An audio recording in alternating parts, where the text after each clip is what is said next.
नाज़रीन, आज हम बात करेंगे हीट स्ट्रोक या सन स्ट्रोक, जिसको लू लगना भी कहते हैं। उसकी वजूहात क्या हैं, उसके सिम्टम्स क्या क्या हैं, और अगर पेशेंट को लू लग जाए तो उसकी केयर कैसे करनी है, और लू लगने से कैसे बचा जा सकता है, एहतियाती तदाबीर आप कौन कौन सी कर सकते हैं, और अगर लू लग जाए तो उसमें होम्योपैथिक ट्रीटमेंट क्या क्या दी जा सकती है। तो चलें शुरू करते हैं।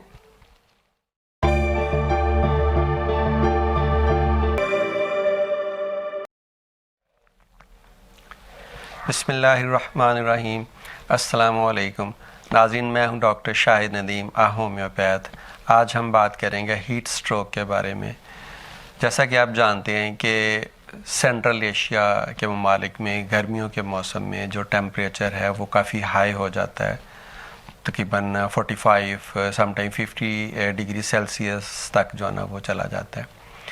जबकि हमारी जो बॉडी है उसका टेम्परेचर 37 डिग्री सेंटीग्रेड जो है ना वो नॉर्मल टेम्परेचर है, और हमारी बॉडी में एक थर्मल रेगुलेटरी सिस्टम है जो कि इस टेम्परेचर को मेंटेन करता है। बाहर जितनी मर्ज़ी गर्मी हो, हमारी बॉडी जो है वो उसके मुताबिक अपने थर्मल रेगुलेटरी सिस्टम की वजह से उस टेम्परेचर को एडजस्ट करती है। वो पसीना आने के करके जो है ना वो अपने आप को ठंडा करने की कोशिश करती है। लेकिन जब हीट स्ट्रोक हो जाए या लू लग जाए तो जो हमारा थर्मल रेगुलेटरी सिस्टम है वो डिस्टर्ब होता है, और हमारी बॉडी जो है वो अपने टेम्परेचर को मेंटेन करने में नाकाम हो जाती है। तो गर्मियों का जो मौसम है उसमें आपने जो है ज़्यादा देर अगर आप गर्मी में काम करते हैं, हाई टेम्परेचर में, या डायरेक्ट सनलाइट में काम करते हैं, तो आपको लू लगने के चांसेस जो है ना वो हो सकते हैं। लू लगने के सिम्टम्स जो हैं उसमें पेशेंट जो है वो सर दर्द महसूस करता है, उसको पसीना आना कम हो जाता है, उसका बॉडी टेम्परेचर जो है वो तकरीबन 38 डिग्री सेंटीग्रेड जो है हो जाता है। पेशेंट का मुंह खुशक होना शुरू हो जाता है, और सम टाइम पेशेंट जो है वो थोड़ा गनूदगी में या बेहोशी की हालत में चल जाता है। तो अगर इस तरह का पेशेंट हो, उसको आप फ़ौरन जो है वो ठंडी जगह पे लेके जाएं। उसको आप ठंडे पानी की जो है ना वो पट्टियाँ या स्पॉन्जिंग करें उसके चेहरे पे, उसके सर पे और उसके गर्दन पे, और उसको जो है ना वो ठंडे जो ना हवा दें। पंखा में आप पंखे के सामने आप लिटा सकते हैं। लू लगने के बाद आप पेशेंट को जब ठंडी जगह पे लेके जाते हैं, अगर तो पेशेंट 15-20 मिनट में जो है ना वो स्टेबल हो जाता है, बेहतर हो जाता है, तो फिर ठीक है। लेकिन अगर उसकी हालत 15-20 मिनट में ठीक नहीं होती है और पेशेंट ज़्यादा जो है वो अनकॉन्शियस कंडीशन में आप जाता हुआ महसूस करते हैं, तो आप पेशेंट को फ़ौरन एमरजेंसी लेके जाएं। उसकी एमरजेंसी जो है ना वो ट्रीटमेंट बहुत ज़रूरी है, वरना फिर ज़्यादा कॉम्प्लिकेशन जो है ना वो हो सकती हैं। लू लगने से बचने के लिए है कि आप एक तो दोपहर 12-1 बजे से लेकर शाम 4 बजे तक जो है वो डायरेक्ट सनलाइट में काम जो है ना वो ना करें। गर्मियों के मौसम में ज़्यादा हाई टेम्परेचर में बहुत ज़्यादा टाइम के लिए जो है ना वो काम ना करें। अगर आपको मजबूरी की वजह से कहीं धूप में जाना पड़ता है तो आप सर को ढांप के जाएं।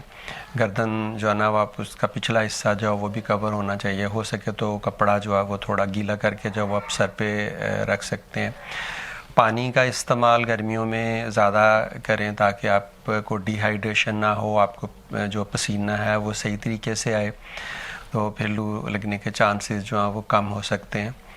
इसके अलावा आप कपड़े जो है वो थोड़े लाइट कलर के और पतले कपड़े पहने। ज़्यादा गर्म या डार्क कलर के कपड़े जो है ना वो गर्मियों में ना पहने, उससे भी लू लगने के चांसेस जो है ना वो कम हो सकते हैं। गर्मियों में ख़ास तौर पे छोटे बच्चे हैं या जो पेशेंट हाइपरटेंसिव हैं या डायबिटिक हैं, उनको भी सख्त गर्मी में या सख्त धूप में जो है ना वो काम नहीं करना चाहिए। उनको भी लू लगने के चांसेस जो है ना वो ज़्यादा होते हैं। तो स्ट्रोक में होम्योपैथिक कुछ मेडिसिन यूज़ होती हैं अपनी अलामात के मुताबिक, जिसमें ग्लोनाइन है। ग्लोनाइन जो है उसके पेशेंट में जो है वो सर दर्द जो है ना वो बहुत ज़्यादा होता है, जैसे सर फटा जा रहा हो। इसके अलावा ग्लोनाइन के पेशेंट में थ्रू आउट बॉडी जो पल्स है वो सारी बॉडी में फील होती है, पल्सेशन जिसको आप कह सकते हैं, कि आप जहाँ पे भी महसूस करें तो ऐसे लगता है कि खून की नालियाँ जो है ना वो फड़फड़ा रही हैं। इसके अलावा एमल नाइट्रोसम यूज़ होती है। एमल नाइट्रोसम का जो पेशेंट है उसको ऐसे महसूस होता है कि जैसे सारा ब्लड जो है वो फेस और सर की तरफ जो ना वो आ गया, चेहरा उसका जो ना वो बहुत सुर्ख होगा, और हार्ट में जो ना वो पैल्पिटेशन महसूस होती है। इसके अलावा बेलाडोना यूज़ होती है। बेलाडोना में बॉडी टेम्परेचर काफ़ी हाई हो जाता है, तकरीबन 40 डिग्री सेल्सियस तक जो ना हो जाता है, और सर जो है ना उसमें दर्द इस तरह महसूस होता है जैसे कोई हथौड़े जो है ना वो लग रहे हों। और बेलाडोना का पेशेंट जो है ना वो सेंसिटिव टू लाइट है, सेंसिटिव टू जर्क है, और बेलाडोना के पेशेंट की आंखें जो है ना वो भी बहुत सुर्ख हो जाती हैं। इसके अलावा जैल्सीमियम हीट स्ट्रोक के पेशेंट में यूज़ होती है, जिसमें सेरिब्रल हाइपरीमिया है, पेशेंट जो है ड्रोजीनेस या डिजीनेस फील करता है, और पेन जो है वो ब्रेन के निचले हिस्से में या गर्दन की बैक साइड पे पेशेंट जो है ना वो ज़्यादा महसूस करता है।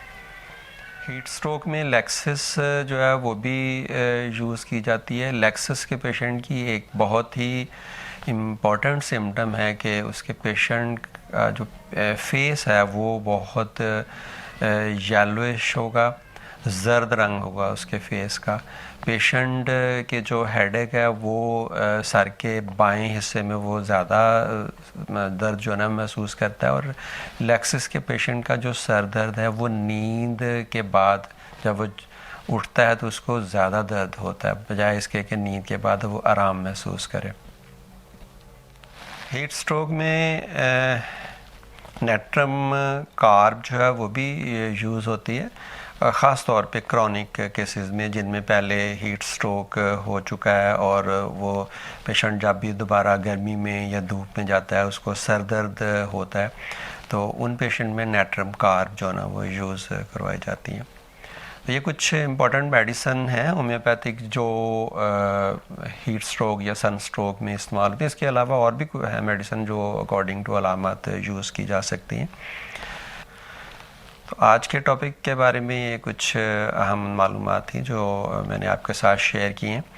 तो अगर आप कोई होम्योपैथिक एडवाइस लेना चाहते हैं तो आप हमें कांटेक्ट कर सकते हैं। डिस्क्रिप्शन में हमारा ईमेल एड्रेस है, हमारा व्हाट्सएप नंबर है जिस पे आप हमें मैसेज कर सकते हैं, या आप हमारी वेबसाइट पे पेशेंट कांटेक्ट फॉर्म जो है ना वो फिल करके आप हमें डिटेल भेज सकते हैं।